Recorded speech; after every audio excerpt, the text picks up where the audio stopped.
Hey everybody, thanks for coming. Everybody's pouring in, so if you want to be a little patient until everybody logs in, that'd be great.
We'll probably give it a couple more minutes.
All right, Van Gwinzi, good morning. Drin Gwinzi, good afternoon, everybody. Thanks for coming. I know some people are still trickling in, but want to be respectful of everybody's time. Just wanted to thank everybody for coming and for joining us today. My name is Darcy Peter. I work at Woodwell Climate Research Center. I'm Koyukon and Gwitchin Athabaskan, and I have the honor of moderating two amazing speakers today. Yeah, so we have a lot to get to, and so I'll just jump into the first introduction of our speakers. And if you have questions during their presentations, please put them in the Q&A box, and we'll get to as many as we can towards the end of the program. Before we, dive in, I do want to acknowledge that I'm, moderating from Fairbanks, Alaska, which is on the traditional land of the Dena people of the Lower Tanana River. And today we'll have two speakers, and the first is Patricia Cochran. Patricia is an Inupiaq elder who is born and raised in Nome, Alaska. Ms. Cochran serves as executive director of the Alaska Native Science Commission, or ANSC, which is a nonprofit organization created to bring together research and science in partnership with Alaska Native communities. ANSC serves as a clearinghouse for proposed research and information base for ongoing and past research, and an archive for significant research involving the Native community. ANSC provides information, referral, and networking services for researchers in Alaska Native communities. So if you want to take it away, Patricia, I will stop talking. Thank you very much, Darcy, and hello to everyone. Thank you very much for joining in. Let me also, first of all, acknowledge that I live and work on the lands of the Dene people as well.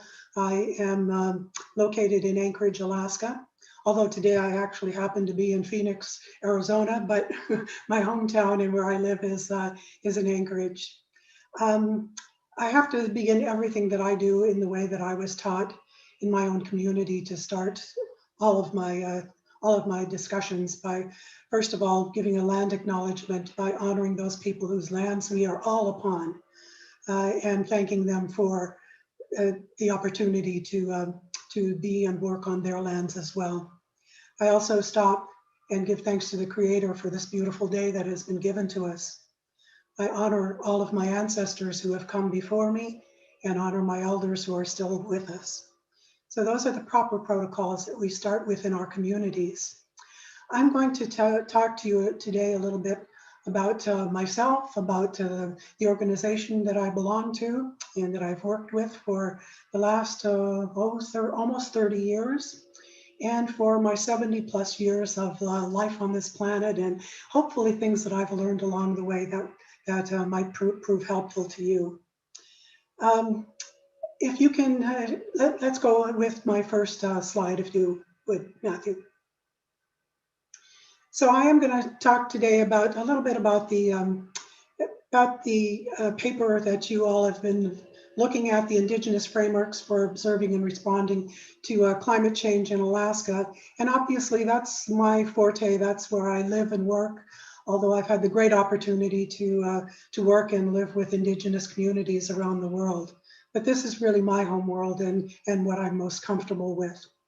Again, this is my 40-some year journey working in climate science in particular, and in Indigenous science for all of my life. Let's go to the next slide, please.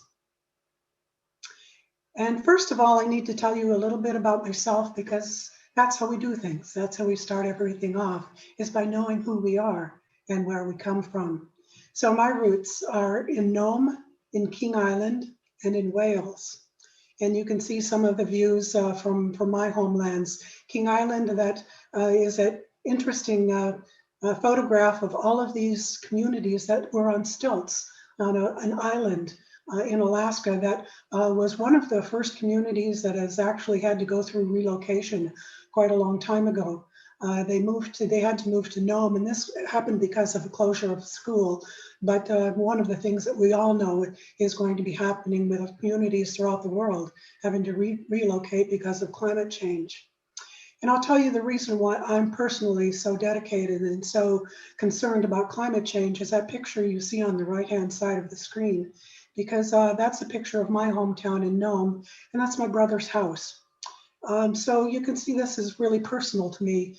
Where I grew up in Nome, there's a seawall, a rock seawall that was built in front of the most of the downtown area of Nome, so that it's not inundated by these walls of storm that come into our communities now.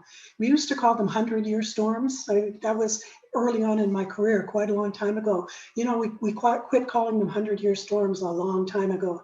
They got to be 50-year storms and 20-year storms, and now we've seen so many of them.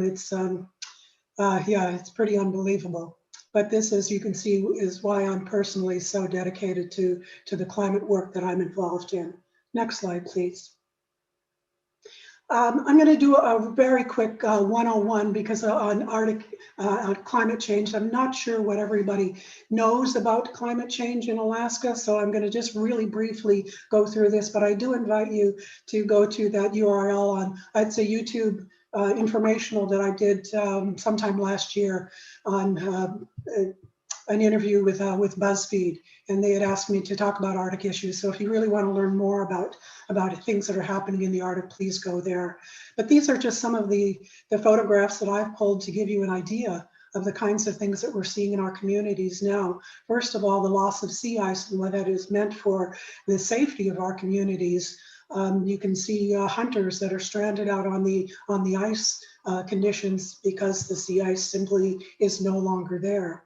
The permafrost and erosion that we're seeing all across the Arctic. You can see one of our communities that's literally, our homes are falling into the seas in Alaska and in many other Arctic communities as well. The forest fires that we're seeing now. This is a picture of a forest fire that's blazing in front of the Trans-Alaska Pipeline, which is where all of the gas reserve, the oil reserves are coming from our North Slope. into our communities, into the state of Alaska. So we've seen so many more forest fires that have happened again because of the increase in fires, the increase in all those things that exacerbate that. Obviously, the increased temperatures that we're seeing, new invasive species that we're seeing, food security issues, not only for ourselves, but certainly for our critters, our animals that we rely upon for our subsistence. And obviously the opening of the Arctic waters, which is a huge, huge issue for not only Alaska and the Arctic, but truthfully worldwide, because that's going to make a huge difference in what's going on in enabling traffic to go through open Arctic waters year round. Next slide, please. I'd like to start with this. This is a slide that I borrowed from one of my mentors, from Oscar Coagley, an amazing educator and teacher, one of my great mentors who passed several years ago. But this is just an indication of the kind of things that that people know and don't know about our ways of life and our traditional knowledge in Alaska.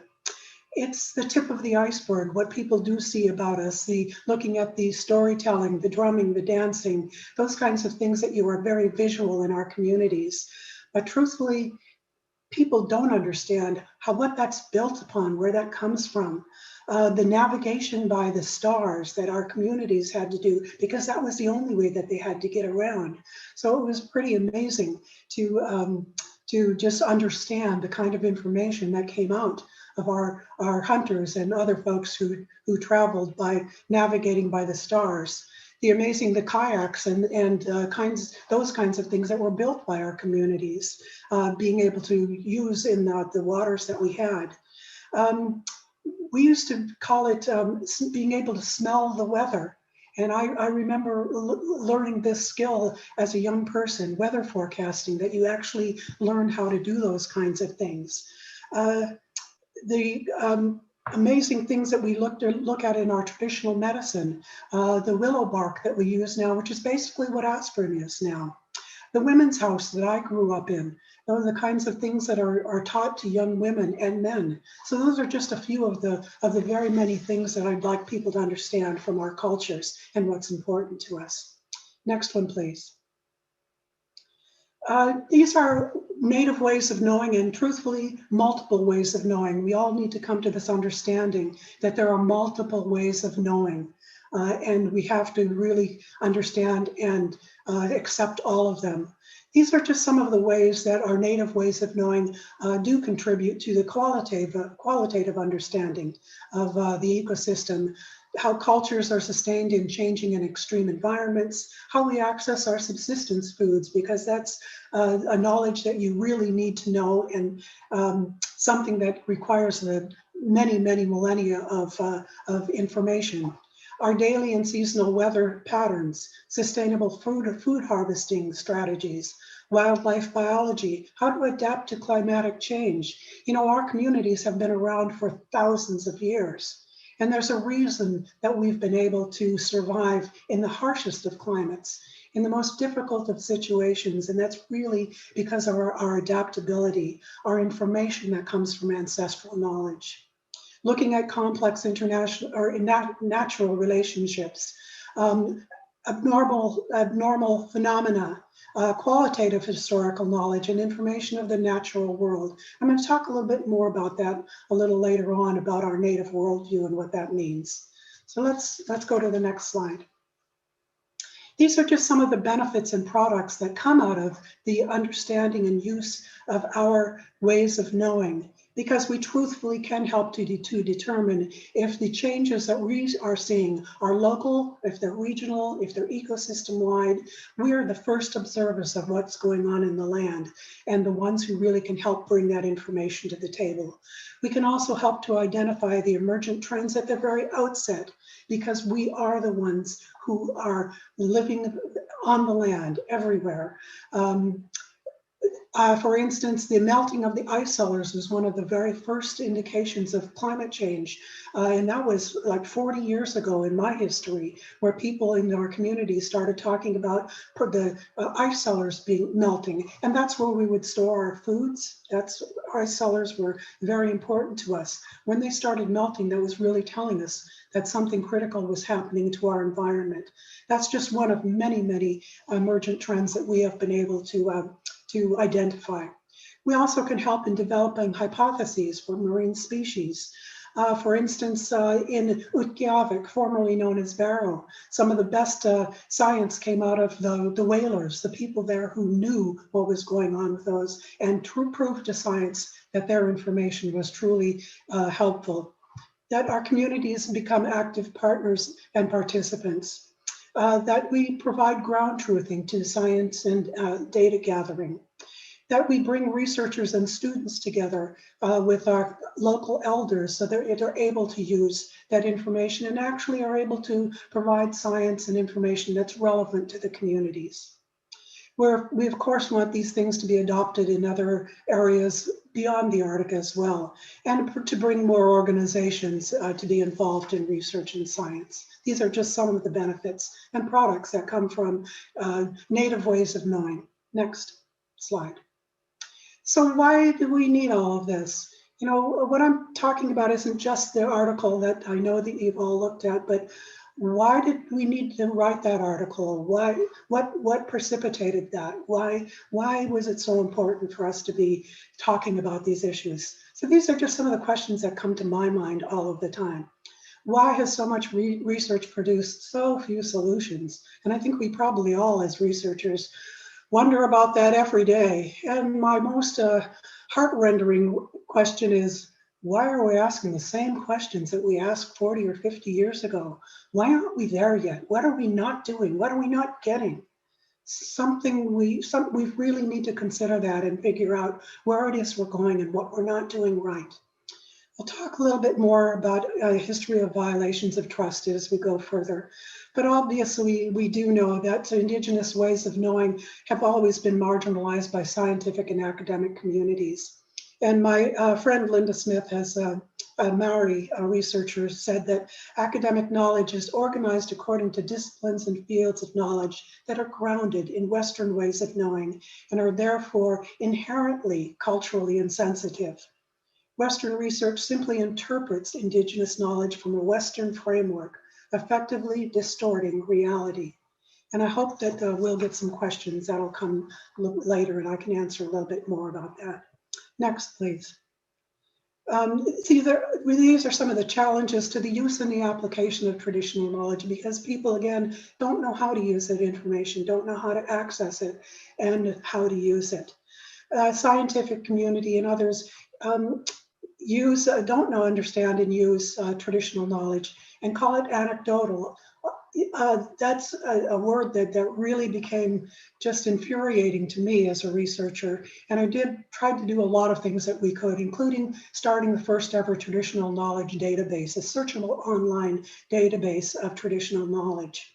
It's now morphed into an amazing program called LEO, the Local Environmental Observers Program. That's part of the Alaska Native Tribal Health Consortium. If you haven't looked at the LEO program, it's one that will just amaze you, and you really need to take a look at that. It's an incredible resource.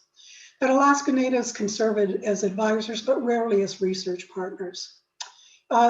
This is the huge one, that there are no policy level directives or consistent financial support for the use of traditional knowledge. That's, I think, something that has to happen. We really need to look at that as a serious question and find a way to figure that out. Of course, we talk a lot about how to communicate and exchange information. That's another whole training program that I've done for many people, and is how do you exchange, how do you have those communications? But that's a semester-long program that I'm not going to get into right now. And of course, scientists and researchers have little or no grounding or funding for training in cross-cultural communication. And there certainly is a history of distrust in our communities. and concern that some of the information that comes from the communities may actually be used against us. For instance, information that comes out about our subsistence practices are often communities that are often issues that are used against us. So let me get into the final piece of this and talk about the next slide, the conclusions and recommendations. That academic researchers and institutions may really have to relinquish or share their roles as PI, as principal investigators, and accept the community directions and priorities, and who owns data. That's a really big question in our issues that we have in working with researchers. So those are discussions that really must take place. That research funders must require and support participatory research procedures and funding that doesn't change every time the administration changes or every time they get a new director in a program. That, I think, has been one of the major impediments to our being able to really facilitate long-term understanding of what's going on with traditional knowledge and how to use Indigenous science. That researchers in Indigenous communities need to look globally for models and practices and to understand the valid ways of knowing and not just Western models. That participatory research involves capacity building and funding at the local level. Participatory research includes community-initiated research that comes from the communities. That's necessary and vital to the communities. That's what's going to help marry the kind of research that scientists want to do and that communities want. It also needs to be community-based research, with communities being partners in the research, and community-led researchers, so that we are building our own cadre of local Indigenous scientists. We need to provide for and mentor and mentee research relationships, and to pay elders and partners involved, and to look for available resources. I'm telling you, for those of us who've been doing this for 40 or 50 years, it's not like there's hardly anything that we haven't thought about and have tried to do something about. So please don't reinvent the wheel. Look to the resources that are already available. And if you don't know, ask. So the last two slides, I'm not going to really go through, but I wanted you to just take a quick look at some of the things that are out there. For example, the Science Commission does have a code of research ethics and principles that's online. We have guidelines for cultural knowledge. We have principles for conduct of research that's been adopted by the National Science Foundation. These are just a few of the many resources that are available to you. And last but not least, the next slide, our guidelines for considering traditional knowledge and climate change. The URL I see did not get included on there, but there is a URL, a link that I'll make sure gets into the slides so that you can go to those guidelines. A number of us Indigenous research from across the United States worked on putting this guide together. So I think it'll be very helpful to you. So that's the end, but I want to just hopefully, by the kind of presentation that I've given to you today is showing you by example of how you want to work with communities. First of all, by doing the proper protocols, by knowing who you're working with, by stating up front the land acknowledgements, by introducing yourself in the right way, by telling stories that are meaningful to people, by speaking in understandable language that many people are going to understand. The one thing that's missing from the community guidance that I would tell you in every community that I work with is food. That is one of the things, if you're going to work with communities, having and bringing food or being part of sharing of food, that's one of the most critical pieces of being involved with communities. So I hope that's helpful. I hope I haven't gone more than 10 minutes. I've tried to keep this as close as I can. So I will turn it back over to you, Darcy. Masicho, thank you so much, Patricia. It's nice to see you again. And you touched on so many topics that I hope folks have a lot of questions about. Thank you so much for your presentation. It's so insightful. I'm so excited to get to the questions so we can hear more. Thank you so much. Can't say it enough. Our next speaker is Dr. Sarah Ahrens, who is an Inupiaq earth scientist and associate professor at Scripps Institution of Oceanography at the University of California, San Diego, specializing in climate change, but also Earth's surface processes, isotope geochemistry, and paleoclimatology. Sarah is a former UC Chancellor's postdoc fellow and a Ford Foundation postdoc fellow, and currently serves on the Interagency Arctic Research Policy Committee, or IRC, in the Diversity and Inclusion Leadership Team. I'm also very excited for this talk. So Sarah, if you want to go ahead and get started, that'd be awesome. Okay, thanks, Darcy, for the awesome introduction. Okay, and thanks everyone for taking the time to be here. So I also wanted to point out that I live and work on occupied Kumeyaay land in San Diego, California. So we are all familiar with the demographics regarding the representation of historically excluded groups in the geosciences. Since the early 1970s, we've been actively working to broaden participation. Yet between the years of 1973 and 2016, only 20 Native American women earned a PhD in the geosciences. As outlined in the Nature article assigned for today's URGE program, Native Americans hold full professorships in only 6 of 15 STEM fields in the nation's top 50 departments. This isn't a pipeline issue. It's a reflection of a multitude of issues that do not make the geosciences a welcoming place for Indigenous people. Colonization, forced assimilation, and relationships that are predominantly one-sided are sources of mistrust. I'm going to also quote Linda Smith, the Maori scholar. The ways in which scientific research is implicated in the worst excesses of colonialism remains a powerful remembered history for many of the world's colonized peoples. The lack of representation is a serious problem because who's better suited to ask the questions and design the research that is relevant to their communities than those who have the lived experiences. Erasure is an issue that Indigenous people grapple with daily. It happens in all arenas: journalism, funding agencies, and academia. We're not extinct, we exist, and we are persevering. In this slide, I'm also showing a screenshot of a Twitter exchange in which a person commented on the recent opening of the Northwest Passage in the Arctic due to diminishing sea ice as a byproduct of climate change. She says, "The Arctic has now opened for business year-round, the result of climate change. This moment, so consequential you can't get your head around it, launches a geopolitical struggle for ownership of a place, sea routes, and ocean resources that were all once uninhabitable."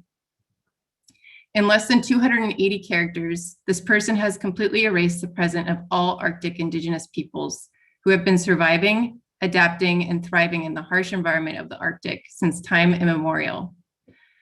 In the figure on the lower right-hand side of the slide, I'm showing the funding rates of competitively reviewed awards by PI race and ethnicity at the National Science Foundation.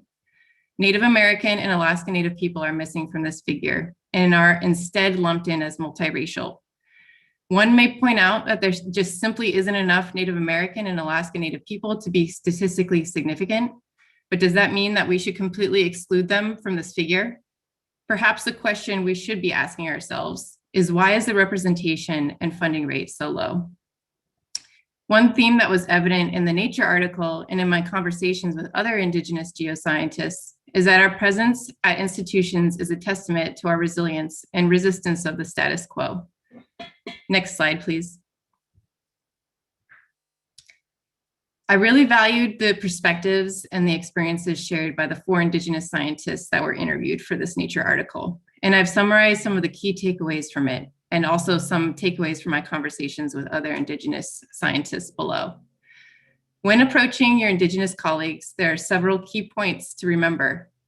Native people are not monolithic. We all have different lived experiences, cultures, backgrounds, and environments. When we speak of our experiences and the knowledge that we have accumulated throughout our lifetimes, it is not representative of all Indigenous peoples or groups. When recruiting and retaining Indigenous scientists to your institutions, it's essential to adequately support them. by providing appropriate startup, lab space, and salaries. Are you really setting someone up for success when you offer a fraction of a startup compared to a non-Indigenous colleague? Are you providing the lab space that they need in order to conduct the work and the research that they were hired to do? What message are we sending regarding our value of Indigenous science and perspectives when we're offering significantly lower salaries in startups? The answer is that if you offered 2/3 the amount of the salary, you are essentially saying that you value their work 2/3 the amount as a non-Indigenous colleague. Finally, be thoughtful about reaching out to your Indigenous colleagues last minute to include them on funding grants or proposals. This action can be perceived as highly tokenizing, and it feels that the engagement is simply to check off a box during the proposal submission process. This is a form of tokenizing, and many of us recognize it, and we don't appreciate it. If you are seeking advice or input on a proposal or a research idea to your Indigenous colleagues, consider paying them for their time. If they are not included in the proposal itself, their contributions are not rewarded, and most importantly, it's taking time away from their own research. Next slide, please. The desire to drive more societally relevant research for the Arctic and a renewed interest in topics such as environmental racism has resulted in more geoscientists developing and conducting research among Indigenous communities. Some questions to ask yourself when starting this process include, who is your work uplifting and centering? Who will this relationship benefit? And what is the power dynamic in this relationship? Indigenous knowledge can be delegitimized as anecdotal or unsubstantial in meetings and conferences designed for Western scientific audiences.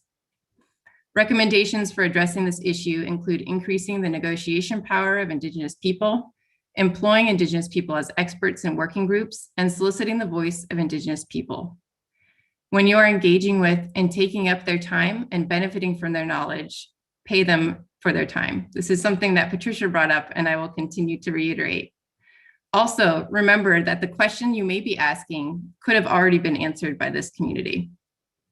When working with Indigenous people, the topic of data sovereignty must be discussed.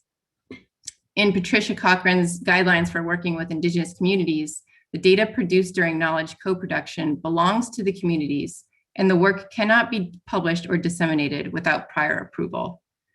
Indigenous communities should have the power to determine how and whether the data from the study is published. Understanding this is crucial before starting a project. Working within Indigenous communities means including and incorporating Indigenous peoples and researchers in the research development process, not reaching out to them close to the proposal deadlines as an afterthought. Many experiences illuminated by the nonprofit organization COERIC, who published an open letter in 2020, indicated that proposers were frequently contacting local organizations to establish partnerships within a few weeks of the deadline, often with nearly complete proposals and requesting essentially a letter of support. The authors described a troublesome lack of involvement for local and Indigenous communities at all stages of the proposal process, and inadequate resources and opportunities for their participation as researchers and partners.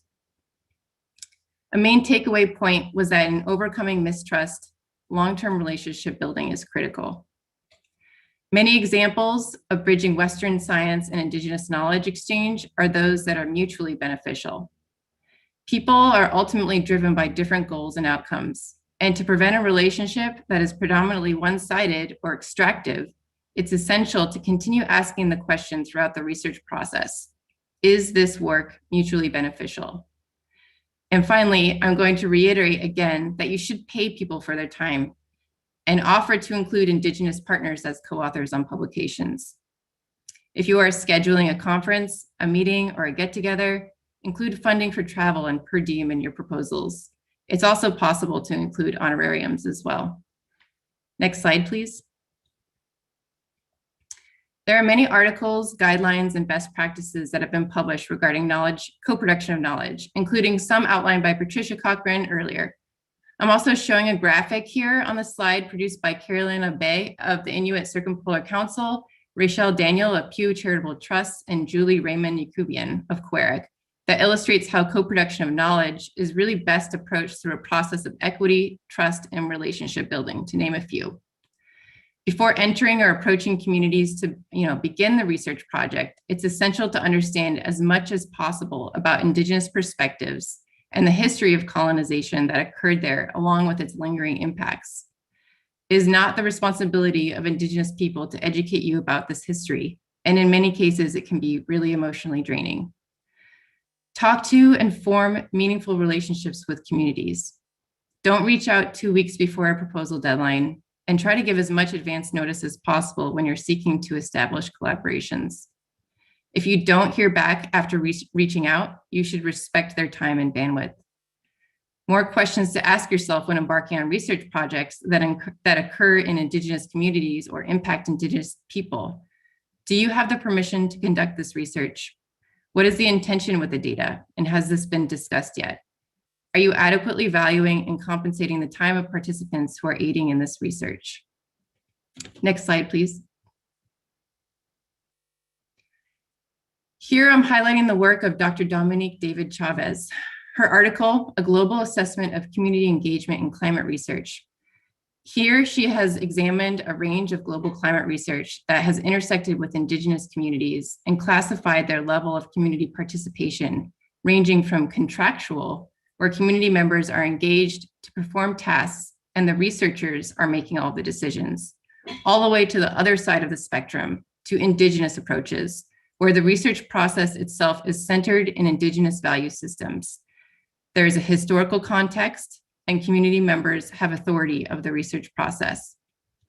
Dr. David Chavez then examined a range of climate studies that included Indigenous community engagement in some capacity, and found that 89% of these studies utilize an extractive model, where Indigenous knowledge was used with little participation or decision-making authority from knowledge holders.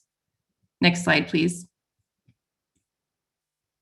There are also, echoing Patricia's comments from earlier, don't reinvent the wheel. There are many existing efforts and organizations that work to broaden the participation of Alaska Native and Native American people in the STEM fields, and I've included a few of them on this slide. The Alaska Native Science and Engineering Program is one. The American Indian Science and Engineering Society and SACNIS are a few that are listed here. Consider supporting their efforts to broaden participation in the geosciences. And then finally, in academia, offer incentives for faculty to integrate aspects of society, race, and racism and its relationship to the geosciences into their curriculum, as these topics directly address issues that are relevant to Indigenous communities and may impact the direction that the geosciences take in the future. Next slide, please. As a final slide, I'm summarizing some of the main points from the work published by Dr. David Chavez and that were echoed within the Nature article. One point is access. Are the findings accessible to Indigenous community members? Can the data be easily accessed? Is it not behind a paywall? Another question is relevance. Are the findings reported in the context of concerns, issues, or interests defined by the Indigenous community members?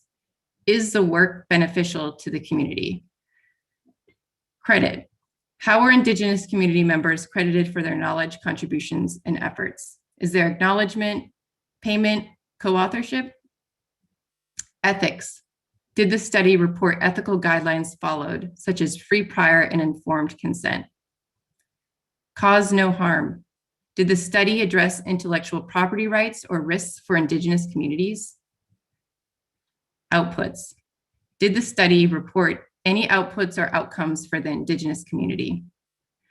Indigenous knowledge often incorporates lived experiences which are ongoing, constantly changing, and cannot be summarized by one single person. After forming relationships, keep nurturing them, follow up with them, and ensure that the knowledge produced is communicated and will benefit the communities that you're engaging with. Thank you for your time. Thank you so much, Sarah. Also touched on so many important topics that are so near and dear to my heart, and I'm starting to see a lot of repetitiveness between Patricia and Sarah, just to highlight the importance of all of these huge topics that aren't often talked about, but should be talked about. I believe now's the time to take a short break. I believe we have a video to play for you guys. If you guys want to get that going, that'd be awesome.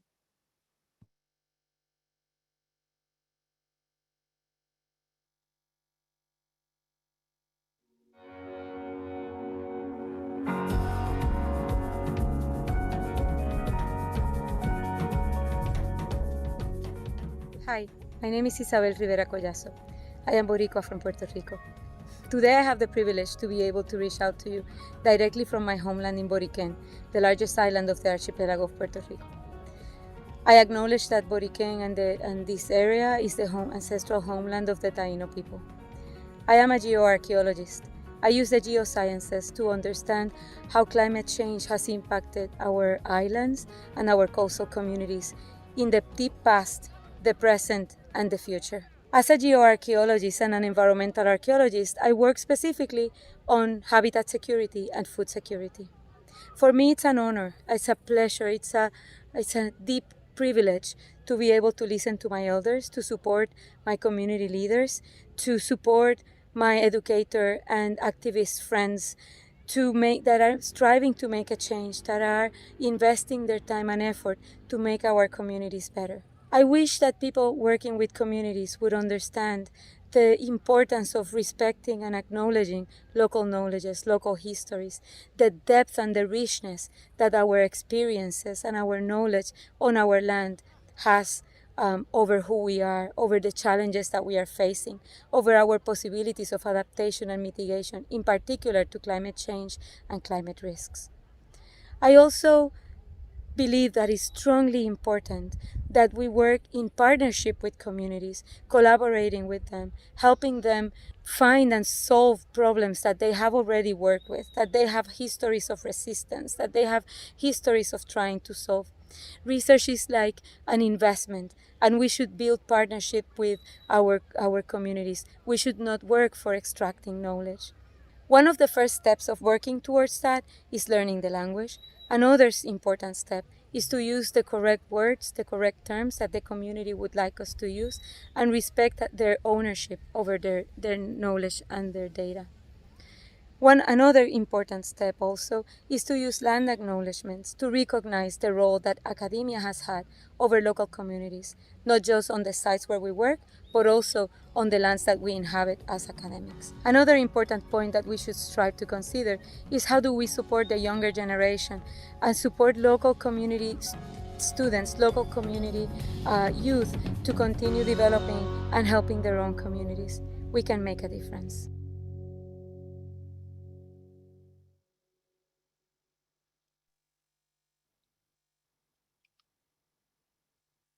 So insightful. Thank you so much for sharing that, and everybody for coming also, but particularly to the panelists. This has been, as I said, very eye-opening, and I think very different from what most people are listening to and the conversations being had right now. There are a few questions that we want to dive into for Patricia and for Sarah. The first one is pretty straightforward, and I think you guys touched on it a little bit, but maybe just to get a little more in depth. What do you suggest in terms of developing relationships with the communities of color when you're conducting research in the field and in the communities, like actions, behaviors, attitudes, things like that, beyond just seeking permission and partnership? So what are some recommendations for the relationship building aspect, which is so important, as we all know? I'll dive in first, Sarah, and then I'll turn it back over to you. Obviously, the first thing that you need to do is to know that community. It's really, it will take you many steps ahead if you actually do a little bit of research and a little bit of understanding the people that you're attempting to be involved with. Always, even myself, who knows and has relatives in most of the communities that I work with, I always have people who live there that are part of my team. So that to me is one of the most important parts in building that relationship, is in identifying and working with that person from the very start, whether it's an individual contact, a community contact, an organizational contact. You really need to have that one-on-one relationship, because all of the communities are very different. So for me, it's starting that partnership from the very, very beginning of when you're thinking about doing any kind of a project or going into the field with research. And I'll tell you, the one thing another thing that's really important is to go in there fully prepared, so that you're not relying upon the graces of the community, who may or may not have the all of the accoutrements that you're used to. There may not be adequate housing for you. There may not be food that's available for you. These are the kind of things that you really need to think about beforehand. And that's why that community contact is very important. If you can bring in other people who know the communities, that's a very beneficial thing to do, so that you're not going in totally on your own. And every place that I go to, I bring food.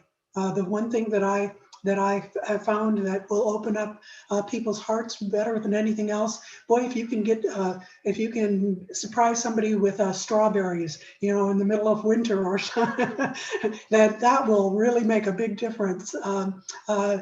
Anything like that helps. Bringing your fiddle along with you. Let people know who you are and the things that are relevant and important. Getting to know them and letting them know you.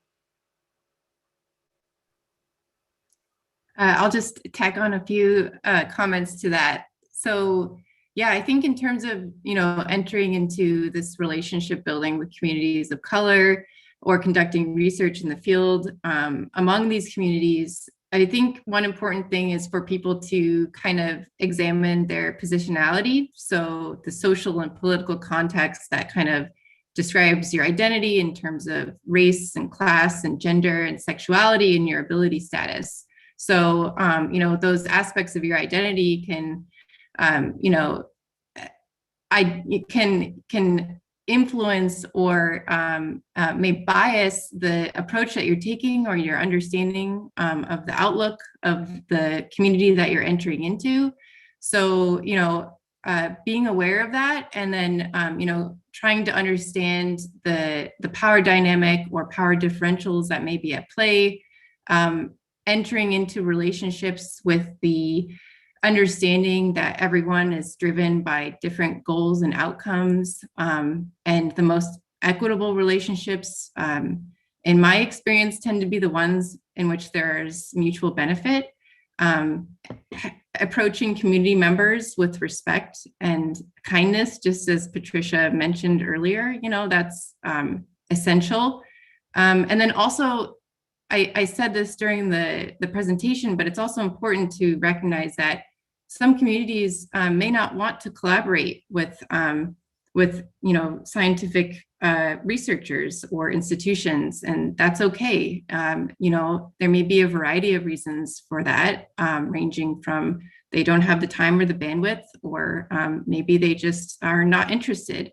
And it's also, I think, important for people to remember that the scientific questions that we may have identified or are trying to pursue, maybe the community members are already well aware of the question itself. So I just think it's really important that for us to not assume that because of our involvement as scientists trained in like the Western STEM discipline, that whatever we're bringing to the relationship is going to be a direct benefit to the community. I think that's ultimately a goal, is to do societally relevant research, but there's also a lot that can be learned too. Right, yeah. I think a simple answer here would just be with humility, right? Like, you're both two people interacting at the end of the day, right? You have different, experiences, bring your fiddle, bring food. Like, we all eat food. We all love food, like just natural, organic conversation. Yeah, sounds pretty simple and clear to me. So kind of shifting gears here, the next question is a little bit, less on the fieldwork side. It's more about people doing lab work, right? Who aren't so engaged in the person-to-person contact of traveling somewhere when you do field work. So are there meaningful ways that scientists, doing modeling work can acknowledge and incorporate Indigenous perspectives in their research? And this is a question I get all the time too.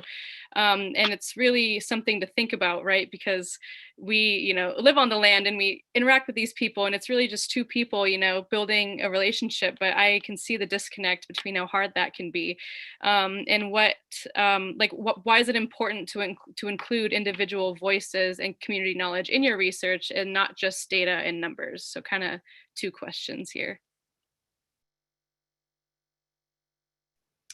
Sure, I'll take a stab at answering this question. So I think that it definitely changes the relationship a bit when there's not actual field work happening on site, but there still are some ways that you can incorporate Indigenous knowledge or perspectives into theoretical or modeling work. So thinking about climate change impacts in Alaska, for example, say you're interested in permafrost degradation, right? And you're thinking about greenhouse gas fluxes, so like methane flux from permafrost degrading. If you engaged in a conversation with members of a community in a place where permafrost is actively eroding, you may find that they're interested in other aspects of permafrost degradation, like how does it affect infrastructure? Or maybe there's some aspects of food security that they're particularly interested in. And so figuring out whether or not there's any common ground between the questions that you're working to answer with the modeling approach versus information that would be useful or beneficial for the communities itself is one way to approach that.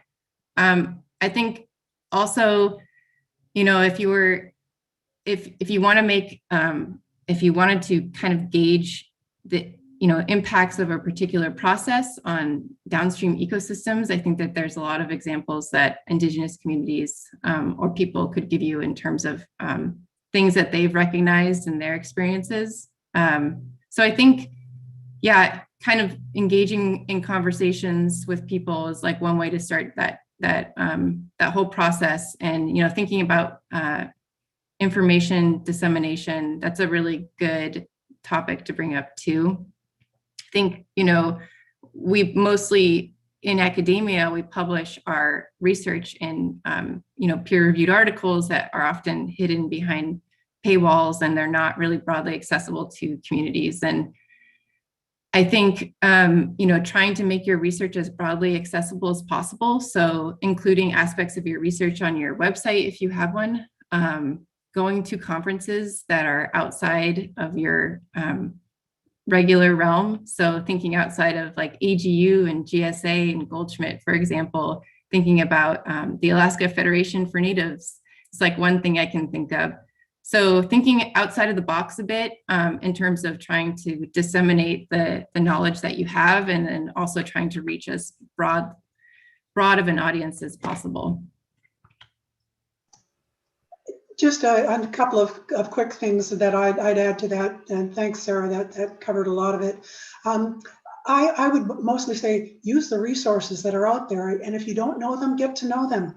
I'm telling you, so many of these questions have already been discussed, and there are papers on, and there are many resources from the universities. There's the National Climate Assessment has an entire report just from the Arctic. There's the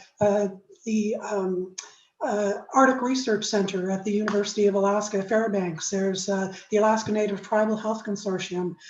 There's projects that the Science Commission has done working with communities directly, where you can find all of that information. So use that. You'll be able to look at dialogue that's already gone on with communities, and perhaps bring that into your modeling exercises as well, because that will bring the voices of the communities. So use the resources that are there.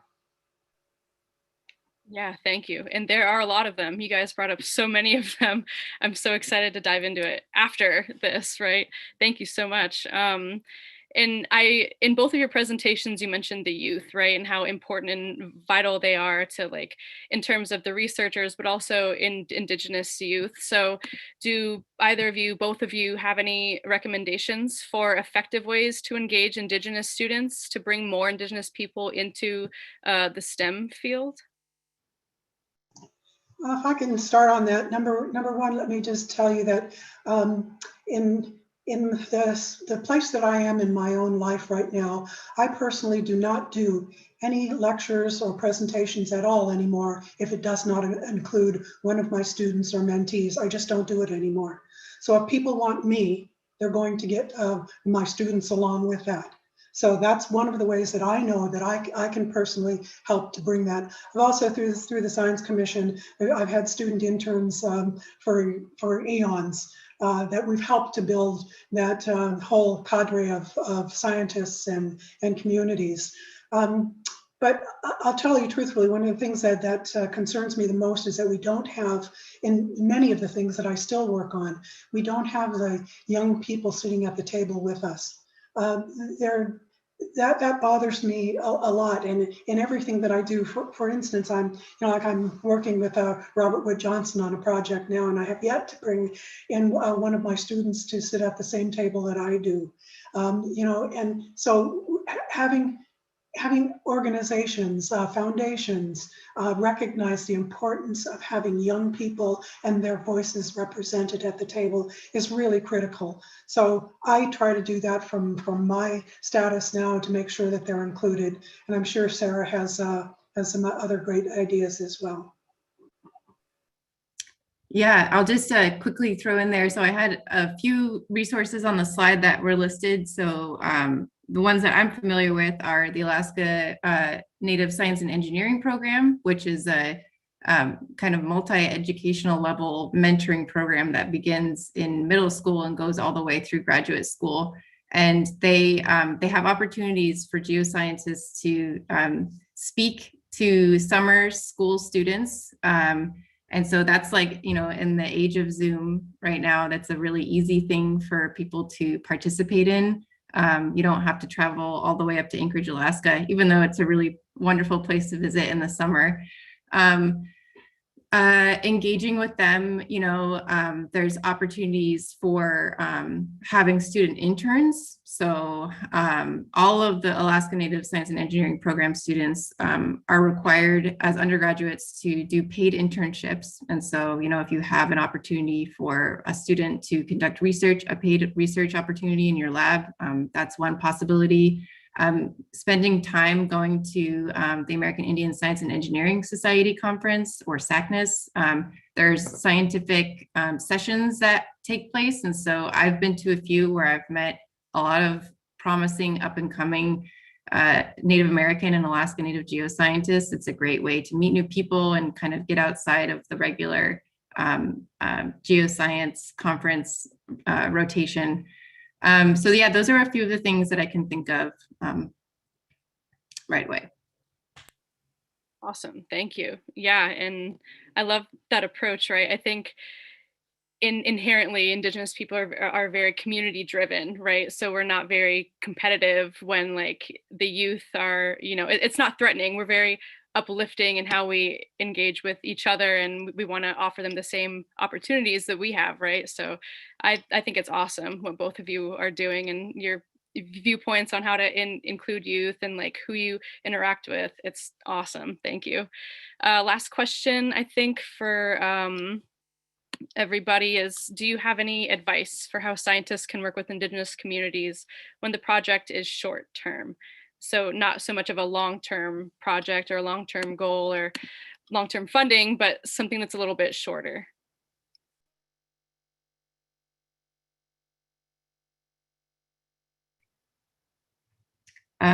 Well, I'm assuming that this is kind of like on a 3-year funding cycle. That's what I think of in terms of short term. And I don't know if the person asking the question means shorter than that. But I think one thing that I outlined and Patricia also brought up is that relationship building is critical, and then maintaining contact with people rather than completely dropping off after the project is over is really important. But I think if it's a project that is actually fairly short term, I think entering into the relationship and knowing what the key outcomes are and kind of communicating that really explicitly from the get-go is probably the best advice that I have. I don't know if Patricia has anything to add.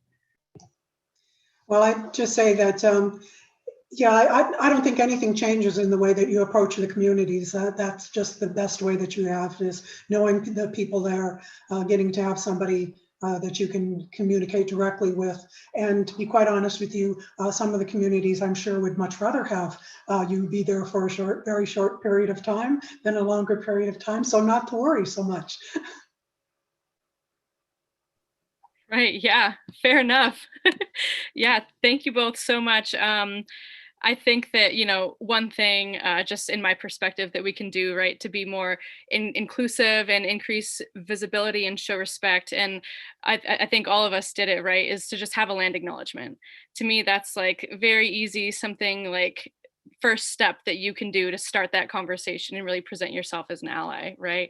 I think that's something that, is really, really important, right? Also giving, an adequate introduction to who you are, right? Patricia, you stated where you're from, like we're very close to to our lands, to our foods, to our resources. It's very inherent to who we are as Indigenous people. So thank you both for your perspective on absolutely everything.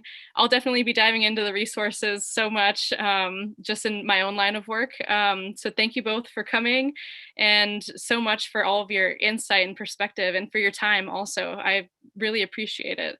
And I hope everybody else will join me in thanking them. Masit Cho, seriously, thank you so much.